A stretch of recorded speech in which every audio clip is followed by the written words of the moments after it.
ಆರಾಧ್ಯ ದೇವತೆ ಗ್ರಾಮ ದೇವತೆಯ ಜಾತ್ರೆಯ ನಿಮಿತ್ತವಾಗಿ ತಮಗೆಲ್ಲರೂ ಕೂಡ ಮನರಂಜನೆಯನ್ನು ನೀಡಬೇಕು ಅಂತೇಳಿ ಎಲ್ಲ ಯುವಕರು ಒಂದಾಗಿ ಒಗ್ಗಟ್ಟಾಗಿ ಇವತ್ತು ನಿಮಗೆ ಒಂದು ಒಳ್ಳೆಯ ಕಾರ್ಯಕ್ರಮವನ್ನು ಮಾಡಿದ್ದಾರೆ. ಭಾಳ ತುಂಬ ಸಂತೋಷದ ವಿಷಯ.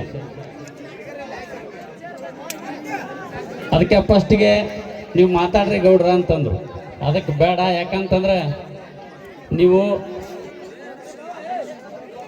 7ನೇ ತಾರೀಕಿಗೆ ಗಂಗಸ್ಥಳ ಮಾಡಿದ್ದೀರಿ, ನಿನ್ನೆ ನಾಟಕ ಇತ್ತು, ಇವತ್ತು ರಸಮಂಜರಿ ಕಾರ್ಯಕ್ರಮ. ಹಾಗಾಗಿ ಇವತ್ತು ನೀವು ಎಲ್ಲರೂ ಜೋಲಿ ಹುಡ್ಕೋತ ಕುಂತಿದ್ದೀರಿ, ನಿದ್ದಿಗಣಾಗಿದ್ದೀರಿ. ಅದಕ್ಕೆ ಮೊದಲು ನೀವು ಒಂದು ಹಾಡ ಹಾಡ್ರಿ ಅಂತ ಹೇಳಿದಾನ. ಅದಕ್ಕೆ ನಾನು ಒಂದು ಮಾತು ಹೇಳಕ್ ಬಯಸ್ತೇನೆ. ಇವತ್ತು ನೀವೆಲ್ಲ ಪಿಕ್ಚರ್ ನೋಡಕತ್ತೀರಿ, ನೋಡ್ತೀರಿ, ಇಲ್ಲೆಲ್ಲ ಪಿಕ್ಚರ್ ಟಿವಿ ಒಳಗೆ ನೋಡ್ತಾ ಇರ್ತೀರಿ. ಆ ಪಿಕ್ಚರ್ ಒಳಗೆ ಹೀರೋಗಳ ಹೆಸರು ಹೇಳ್ರಿ, ಯಾರ್ಯಾರಿದಾರಂತ? ಹಾ, ಸುದೀಪ. ಮತ್ತೆ ನೀವು ಯಾರೇ ಹೇಳಿದ್ರು ಕೂಡ ಆ ಎಲ್ಲ ಹೀರೋಗಳು ಎಲ್ಲಿಯವರು ಇದಾರಪ್ಪ ಅಂತಂದ್ರೆ ಎಲ್ಲರೂ ದಕ್ಷಿಣ ಕರ್ನಾಟಕದವ್ರು ಇದ್ದಾರೆ. ಎಲ್ಲರೂ ದಕ್ಷಿಣ ಕರ್ನಾಟಕದವ್ರು ಇದ್ದಾರೆ, ಉತ್ತರ ಕರ್ನಾಟಕದವ್ರು ಯಾರು ಇಲ್ಲ. ಯಾರು ಇದಾರನ್ರಿ ಉತ್ತರ ಕರ್ನಾಟಕದ ಹೀರೋಗಳು? ಇದಾರ ಯಾರಾದ್ರು? ಇಲ್ಲ. ಯಾಕಿಲ್ಲ? ಯಾಕಿಲ್ಲ? ನಮ್ಮ ಉತ್ತರ ಕರ್ನಾಟಕದ ಕಲೆ ಇಲ್ಲ, ನಮ್ಮ ಉತ್ತರ ಕರ್ನಾಟಕದಲ್ಲಿ ಜಾನಪದ ಪ್ರತಿಭೆ ಉಳ್ಳವರಿಲ್ಲ. ಎಲ್ಲರೂ ಇದ್ದಾರೆ. ಆದರೆ ಉತ್ತರ ಕರ್ನಾಟಕದ ಕಲಾವಿದರಿಗೆ ಇವತ್ತು ಏನು ಫಿಲ್ಮ್ ಚೇಂಬರ್ ಅಂತ ಏನಿದೆಯಲ್ಲ, ಒಂದು ಫಿಲ್ಮ್ ಚೇಂಬರ್, ಉತ್ತರ ಕರ್ನಾಟಕದ ಫಿಲ್ಮ್ ಚೇಂಬರ್ ಅಂತ ಇರ್ತದೆ. ಅಲ್ಲಿ ಉತ್ತರ ಕರ್ನಾಟಕದ ಯುವಕರಿಗೆ, ಕಲಾವಿದರಿಗೆ ಇವತ್ತು ಅವಕಾಶವನ್ನ ಕೊಡ್ತಾ ಇಲ್ಲ. ಹಿಂಗಾಗಿ ಇವತ್ತು ಉತ್ತರ ಕರ್ನಾಟಕದ ಪ್ರತಿಭೆಗಳು, ಉತ್ತರ ಕನ್ನಡ ಕಲಾವಿದರು ಇವತ್ತು ಗುರುತಿಸ್ಕೊಳ್ಳಕ್ ಆಗ್ತಾ ಇಲ್ಲ.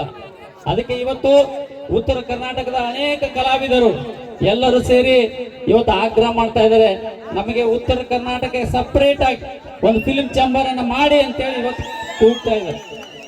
ನಾನು ಹೇಳ್ತಾ ಇದ್ದೇನೆ, ನೀವು ಯಾರು ಅನುಶ್ರೀ ನಡೆಸ್ಕೊಡ್ತಾರಲ್ಲ, ಯಾವ್ದ್ರಿ ಕಾರ್ಯಕ್ರಮ? ಜಿ ಕನ್ನಡ. ಆ ಜಿ ಕನ್ನಡ ಅನ್ನೋದು ಏನಿದೆಯಲ್ಲ, ಆ ಜಿ ಕನ್ನಡದಲ್ಲಿ ಉತ್ತರ ಕರ್ನಾಟಕದ ಕಲಾವಿದರು ಇಲ್ಲ ಅಂತಂದ್ರೆ ನಾಳೆಗಿನ ಜಿ ಕನ್ನಡ ಬಂದ್ ಆಗ್ಬಿಡ್ತದ. ಅದು ಬಂದೇ ಇದೆ. ಯಾಕಂದ್ರೆ ಯಾರು ಹಾಡೋರು ಇಲ್ಲ, ಎಲ್ಲರೂ ಕೂಡ ಉತ್ತರ ಕರ್ನಾಟಕದಲ್ಲಿ ಇದ್ದಾರೆ. ಇಷ್ಟೇ ಅಲ್ಲ, ನಾನು ಒಂದ್ 2 ನಿಮಿಷ ಮಾತಾಡ್ತೀನಿ, ಕೇಳಿ. ಯಾಕೆಪ್ಪ ಅಂತಂದ್ರೆ ಇದಕ್ಕೆ ಒಂದೇ ನಮಗೆ ಅನ್ಯಾಯ ಆಗ್ತಾ ಇಲ್ಲ. ಇವತ್ತು ಎಷ್ಟು ಜನ ನಮ್ಮ ಕಲಾವಿದರು ಇದಾರಲ್ಲ, ಇವತ್ತು ನಿಮಗೆ ಸ್ವಾತಂತ್ರ್ಯೋತ್ಸವ ದಿನ, ಕನ್ನಡ ರಾಜ್ಯೋತ್ಸವ ದಿನ ಪ್ರಶಸ್ತಿಯನ್ನ ಕೊಡ್ತಾ ಇರ್ತಾರೆ. ಆ ಪ್ರಶಸ್ತಿ ಯಾರಿಗೆ ಕೊಡ್ತಾರಪ್ಪ ಅಂತಂದ್ರೆ 190% ಎಲ್ಲಿ ಇರ್ತಾರೆ ಅಂದ್ರೆ ಎಲ್ಲ ದಕ್ಷಿಣ ಕರ್ನಾಟಕದವರೇ ಇರ್ತಾರೆ. ಉತ್ತರ ಕರ್ನಾಟಕದವ್ರು ಯಾರಿಗೆ ಜಾಸ್ತಿ ಕೊಡಂಗೇ ಇಲ್ಲ. ಅಲ್ಲಿ ಕೂಡ ಭೇದ ಭಾವ. ಅಷ್ಟೇ ಅಲ್ಲ, ನೀರಾವರಿ ಯೋಜನೆಗಳಲ್ಲಿ ಕೂಡ ನಮಗೆ ಮಲತಾಯಿ ಧೋರಣೆ. ಇವತ್ತು ನೀವೆಲ್ಲರೂ ಹಾಡ ಆಡ್ತಾರೆ, ಏನ್ ಹೇಳ್ರಿ? ಒಂದು ಹಾಡ ಆಡ್ತೀರಿ ನೋಡಿ, ಕನ್ನಡ ನಾಡಿನ ಜೀವನದಿ ಕಾವೇರಿ ಅಂತ ಹಾಡ್ತೀರಿ, ಹೌದಿಲ್ಲ? ನೀವು ಕೇಳಿರಿ, ನೀವೆಲ್ಲ ನೀವು ಹಾಡೋದನ್ನ ಕೇಳಿರಿ ನೀವು. ನಾನು ಹೇಳ್ತಾ ಇದ್ದೇನೆ, ಕನ್ನಡ ನಾಡಿನ ಜೀವನದಿ ಯಾವುದು ಅಂತಂದ್ರೆ ಅದು ಕೃಷ್ಣಾ ನದಿ, ಕಾವೇರಿ ಅಲ್ಲ. ಇಡೀ ಇವತ್ತು ದಕ್ಷಿಣ ಭಾರತದಲ್ಲಿ ಅತ್ಯಂತ ಉದ್ದವಾಗಿ ಹರಿತಿರುವ ನದಿ ಯಾವುದು ಅಂತಂದ್ರೆ ಅದು ಕೃಷ್ಣಾ ನದಿ. ಅತಿ ಹೆಚ್ಚು TMC ನೀರಿದೆ ಇಲ್ಲಿ. ಆದ್ರೆ ಇವತ್ತಿನ ರಾಜಕಾರಣಿಗಳ ಮತ್ತು ಸರ್ಕಾರದ ಏನಪ್ಪ ಅಂದ್ರೆ ಅಲಕ್ಷ್ಯದಿಂದ ಇವತ್ತು ಎಲ್ಲಾ ನೀರು ಹರಿದು ಸಮುದ್ರಕ್ಕೆ ಹೋಗ್ತಾ ಇದೆ. ಇಲ್ಲ. ಇವತ್ತು ನಾವೆಲ್ಲ ಕನಸು ಕಾಣ್ತಾ ಇದ್ದೇವೆ, ಈಗಾಗಲೇ ಎಲ್ಲ ಕಾಲುವೆಗಳು ಆಗಿಬಿಟ್ಟಿದ್ದಾವೆ, ನೀರಾವರಿ ಬರ್ತ ಅಂತ ನಾವು ಕನಸು ಕಾಣ್ಕೋತ ನಾವು ಕುಂತು ಬಿಟ್ಟಿದೀವಪ್ಪ. ಇವತ್ತು ನಾಗರಬಟ್ಟ ಏತ ನೀರಾವರಿ 2017-18ರಲ್ಲಿ ಟೆಂಡರ್ ಆಯ್ತು. ಟೆಂಡರ್ ಆಗಿ 90% ಕೆಲಸ ಮುಗಿದಿದೆ. ನಮ್ಮಲ್ಲಿ ಹೆಂಗ್ ಟೆಂಡರ್ ಕರಿತಾರಪ್ಪ ಅಂದ್ರೆ 4-1 ಇಲ್ಲ, 6-1 ಇಲ್ಲ, 9-1 ಇಲ್ಲ, ಅವಾರ್ಡ್ ಇಲ್ಲ. ಬಡ ಟೆಂಡರ್ ಕರೆದ್ರನ ಅವ್ರವ್ರ ಜಾತ್ರೆ ಮಾಡ್ಕೊಂಡ್ರನ ಆಯ್ತು, ಟೆಂಡರ್ ಕರೆದು ಹೋಗ್ಬಿಡ್ತಾರೆ. ಪಾಪ ರೈತರು ಒಂದು ನೋಟಿಸ್ ಇಲ್ಲ ಅಂದ್ರೂ ಕೂಡ ಇಲ್ಲ ನೀರು ಬರ್ಲಿ ಅಂತ ಹೇಳ್ಕೇಳಿ ಮೊದಲು ಆಯ್ತ್ರಿ ಹಡ್ರಿ ಅಂತಾರೆ. ನೀವೆಲ್ಲ ಹೊಲದಾಗ ಹಡ್ತಾರ. ಹಡ್ಡಿದ ಮೇಲೆ ನೀರೂ ಇಲ್ಲ, ಈ ಕಡೆ ನೀವು ಹೋದ ಹೊಲಕ್ಕ ರೊಕ್ಕನೂ ಇಲ್ಲ. ಈ ಪರಿಸ್ಥಿತಿ ಇವತ್ತಾಗಿದೆ. ಇವತ್ತು ನಾಗರಬಟ್ಟ ಏತ ನೀರಾವರಿಗೆ 346 ಎಕರೆ ಭೂಮಿ ಏನಾಗಿದೆಪ್ಪ ಅಂತಂದ್ರೆ ಮುಳುಗಡೆ ಆಗಿದೆ ಕಾಲುವೆಗೋಸ್ಕರ. ಅದರಲ್ಲಿ ಇಲ್ಲಿವರೆಗೆ ಇವತ್ತು ಸುಮಾರು 10 ವರ್ಷ ಆದ್ರೂ ಕೂಡ ಎಷ್ಟು ಮಾಡಿದಾರಪ್ಪ ಅಂತಂದ್ರೆ ಅದರಲ್ಲಿ ಕೇವಲ 111 ಎಕರೆ ಭೂಮಿಗೆ ಮಾತ್ರ ಅವಾರ್ಡ್ ಮಾಡಿದ್ದಾರೆ. ಉಳಿದದಕ್ಕೆ ಅವಾರ್ಡ್ ಮಾಡೇ ಇಲ್ಲ. ಬಹಳ ಜನ ರೈತರ ಹೊಲದಲ್ಲಿ ಕಾಲುವೆ ಹೋದ್ರು ಕೂಡ ಅವ್ರಿಗೆ ನೋಟಿಸೇ ಬಂದಿಲ್ಲ. ಹೊಲ ಹೋದದ್ದು ಇವೊಂದು, ನೋಟಿಸ್ ಬಂದದ್ದು ಇನ್ನೊಬ್ರಿಗೆ. ಈ ಪರಿಸ್ಥಿತಿ ಇವತ್ತು ಈ ತಾಲೂಕಿನಲ್ಲಿದೆ. ಅದಕ್ಕೆ ಇವತ್ತು ನಾವು ನೀವೆಲ್ಲರೂ ಕೂಡ ಆಗ್ರಹ ಮಾಡಬೇಕಾಗಿದೆ. ನೀವೆಲ್ಲ ಒಂದಾಗ್ಬೇಕು, ನೀವೆಲ್ಲ ಒಗ್ಗಟ್ಟಾಗಬೇಕಾಗಿದೆ. ಇಲ್ಲಪ್ಪ ಅಂತಂದ್ರೆ ನಮ್ಮ ಹೊಲಗಳಿಗೆ ನೀರು ಬರಲ್ಲ. ಈಗಾಗಲೇ ಕಾಲುವೆ ನಿಂತು ಸುಮಾರು 3 ವರ್ಷ ಆಗೋಗಿದೆ. 3 ವರ್ಷ ಆಗಿದೆ. ಯಾವೊಬ್ಬ ರಾಜಕಾರಣಿ ಆಗಲಿ, ಯಾವೊಬ್ಬ ಅಧಿಕಾರಿಗಳಲ್ಲಿ ಇವತ್ತು ತಲೆ ಕೆಡಿಸ್ಕೊತಾ ಇಲ್ಲ. ಯಾವತ್ತು ಮೊನ್ನೆ ನಾಗರಬಟ್ಟದಲ್ಲಿ ಒಂದು ಕಾರ್ಯಕ್ರಮದಲ್ಲಿ ನಾವು ಕೂಗಿದೆವು, ಅವತ್ತ ಅಧಿಕಾರಿಗಳು ಎಲ್ಲಾ ರಾಜಕಾರಣಿಗಳಿಗೆ ಚಳಿ ಜ್ವರ ಬರಕತ್ತವ. ಇವತ್ತು ಅಧಿಕಾರಿಗಳು ಹಳ್ಳಿ ಒಳಗೆ ಬರಾಕತ್ತಿದ್ದಾರೆ. ನಾ ಹೇಳಿದ್ದೇನೆ, 1 ತಿಂಗಳ ಟೈಮ್ ನಿಮಗೆ. 1 ತಿಂಗಳಲ್ಲಿ ಅವೆಲ್ಲ ರೈತರಿಗೆ ಹೋದಂತ ಹೊಲಗಳು ಎಷ್ಟು ಹೋಗಿದಾವೆ ಅವ್ರಿಗೆಲ್ಲ ಅವಾರ್ಡ್ ಕಾಪಿ ಕೊಡಬೇಕು. ಜೂನ್ ಜುಲೈ ತಿಂಗಳಲ್ಲಿ ಆ ಕಾಲುವೆಗೆ ನೀರು ಹರಿಸಬೇಕು ಅಂತ ಹೇಳಿ ಇವತ್ತು ನಾವು ಆಗ್ರಹನ ಮಾಡಿದ್ದೇವೆ. ಅದಕ್ಕೆ ನಮ್ಮ ಯಾರೊಬ್ಬ ಅಂತಂದ್ರೆ ಚಿನ್ನಪ್ಪ ಪೂಜಾರಿ ಅವ್ರು ಗೊತ್ತಿದೆಯಲ್ಲ, ಶಶಿಕಾಂತ್ ಗುರೂಜಿ ಅವರು ಅವತ್ತು ಕಬ್ಬಿನ ಹೋರಾಟ ಇದ್ದಂತ ಸಂದರ್ಭದಲ್ಲಿ ನಮ್ಮ ಉತ್ತರ ಕನ್ನಡ ಎಲ್ಲ ಕಲಾವಿದರು ಹೋಗಿ ನೀವು ಬೆಂಬಲ ಕೊಟ್ಟಿದ್ರಿ. ನೀವೆಲ್ಲರೂ ಕೂಡ ಬೆಂಬಲ ಕೊಟ್ಟಿದ್ರಿ. ಆದ್ರೆ ಇವತ್ತು ಸುಮಾರು ಅನೇಕ ದಿನಗಳವರೆಗೆ ಹೋರಾಟದ ನಂತರ ಸರ್ಕಾರ ಅಳಿಗಾಡಕತ್ತು. ಅವಾಗ ಇವತ್ತು ನಿಮ್ ಕಬ್ಬಿಗೆ ಬೆಲೆ ಎಷ್ಟು ಕೊಟ್ರಪ್ಪ ಅಂತಂದ್ರ 400-500 ರೂಪಾಯಿ ಎಲ್ಲರಿಗೆ ಜಾಸ್ತಿ ಆಯ್ತು. ಇದನ್ನ ಯಾವ ಸರ್ಕಾರ ಆಗ್ಲಿ, ಯಾವ ಜನಪ್ರತಿನಿಧಿ ಆಗಿ ಕೊಟ್ಟಿಲ್ಲ. ರೈತರ ಹೋರಾಟಕ್ಕೆ ಮಣದು ಕೊಟ್ಟಿದ್ದಾರೆ. ನಾನು ನಿಮ್ಗೊಂದು ಮಾತು ಹೇಳಕ್ ಬಯಸ್ತೇನೆ. ನೀವೆಲ್ಲ ಏನ್ ಮಾಡ್ತಾ ಇದ್ರಪ್ಪ ಅಂದ್ರೆ ಬರೀ ಕಬ್ಬು ಬೆಳೆದ ಅಷ್ಟೇ ಗೊತ್ತಿದೆ. ಆ ಕಬ್ಬಿನಿಂದ ಸರ್ಕಾರಕ್ಕೆ ಎಷ್ಟು ಲಾಭ ಬರ್ತಿದೆ ಅಂತ ಯಾರಾದ್ರೂ ವಿಚಾರ ಮಾಡಿದ್ರ? ಇಲ್ಲ. ನೀವು ಯಾವತ್ತೂ ಯುವಕರಿದ್ರಿ, ನೀವು ಏನ್ ಮಾಡ್ತೀರ? ಚಂತಕ ರೀಲ್ಸ್ ನೋಡಿದೆ, ಅದು ನೋಡಿದೆ, ಇದು ನೋಡಿದೆ, ಪಿಕ್ಚರ್ ನೋಡಿದೆ, ಮುಗಿತು. ಆದ್ರೆ ಆ ಕಬ್ಬಿನಿಂದ ಎಷ್ಟು ಸರ್ಕಾರಕ್ಕೆ ಆದಾಯ ಬರ್ತಾ ಇದೆ. ನೀವು ಏನಂತ ಲಿಕ್ಕರ್ ಅಂತೀರಿ, ಕುಡಿತಿರಲ್ಲ, ಅದೇ ಲಿಕ್ಕರ್, ದಾರು. ಆ ದಾರು ರೆಡಿ ಆಗದೆ ಯಾವ್ದರಿಂದ ಅಂದ್ರೆ ಕಬ್ಬಿನಿಂದ, ಕಬ್ಬಿನ ಸ್ಪಿರಿಟ್ ನಿಂದ.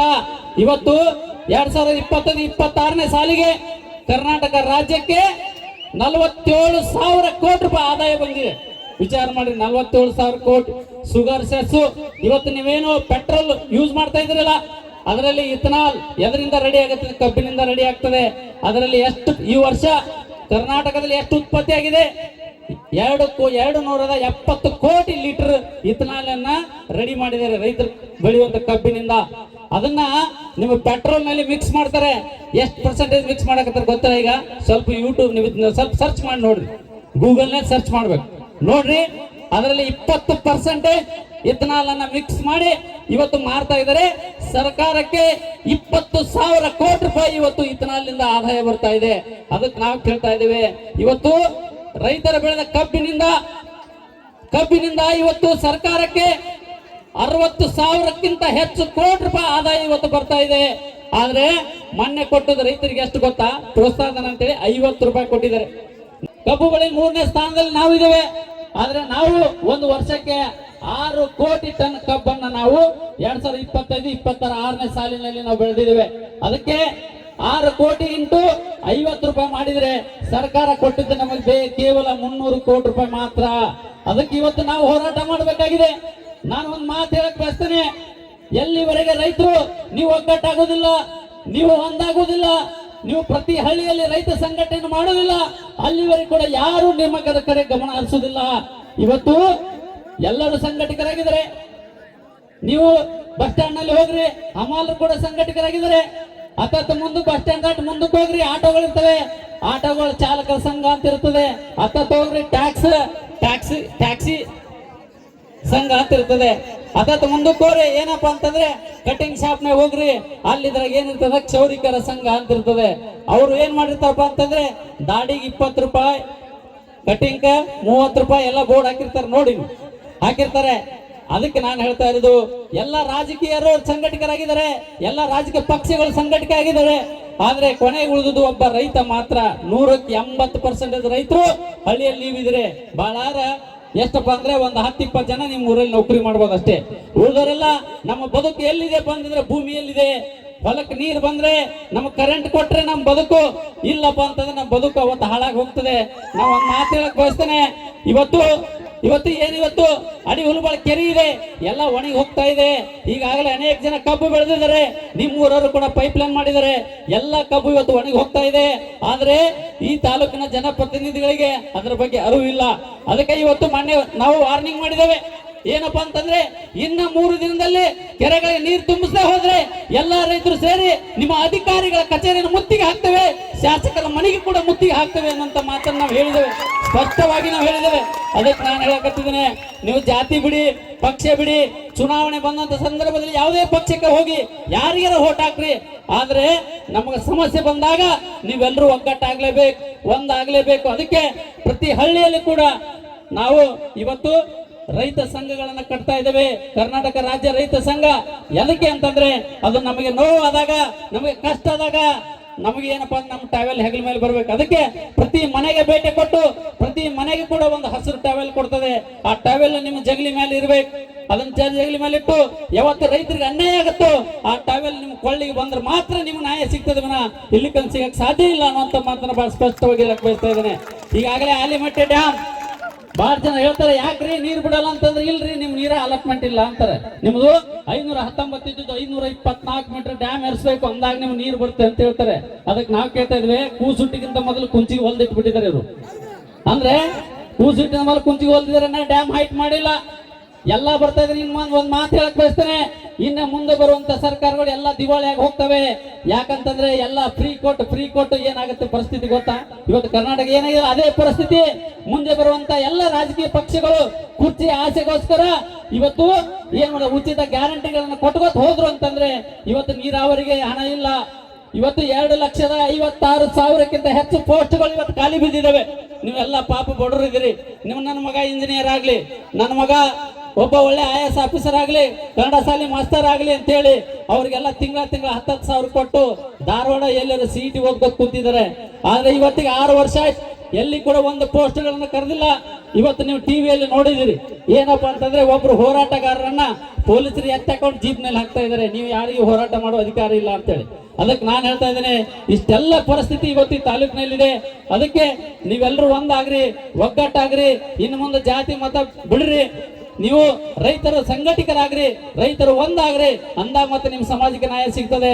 ಅದಕ್ಕೆ ಇವತ್ತು ನಾಗರಬಟ್ಟ ಏತ ನೀರಾವರಿಗೆ ನಾವು 1 ತಿಂಗಳ ಗಡುವು ಕೊಟ್ಟಿದ್ದೇವೆ. ಆ 1 ತಿಂಗಳಲ್ಲಿ ಅವತ್ತು ನೀವು ಕೆಲಸಗಳನ್ನ ಮುಗಿಸದೇ ಹೋದ್ರೆ ಈ ಭಾಗದ 30 ಹಳ್ಳಿಗಳು ಬರ್ತವೆ. ಆ 30 ಹಳ್ಳಿಗಳು ನೀರಾವರಿ ಆಗ್ತದೆ. ಸುಮಾರು 9,000 ಎಕರೆ ಭೂಮಿ ನೀರಾವರಿ ಆಗ್ತದೆ. ಅದಕ್ಕೆ ನೀವು ಎಲ್ಲರೂ ಸೇರಿ ಒಗ್ಗಟ್ಟಾಗಿ ಹೋರಾಟ ಮಾಡಕ್ಕೆ ನೀವೆಲ್ಲರೂ ರೆಡಿ ಆಗ್ಬೇಕು ಅನ್ನುವಂತ ಮಾತನ್ನು ಹೇಳಿ ಈ ವೇದಿಕೆ ಮೇಲೆ ಮಾತನಾಡಕ್ಕೆ ಅವಕಾಶ ಮಾಡಿಕೊಟ್ಟಿದ್ದಕ್ಕಾಗಿ ತಮ್ಗೆಲ್ಲರೂ ಕೂಡ ವಂದಿಸುತ್ತಾ 12 ಮಾತನ್ನು ಮುಗಿಸ್ತಾ ಇದ್ದೇನೆ. ಜೈ ಕರ್ನಾಟಕ.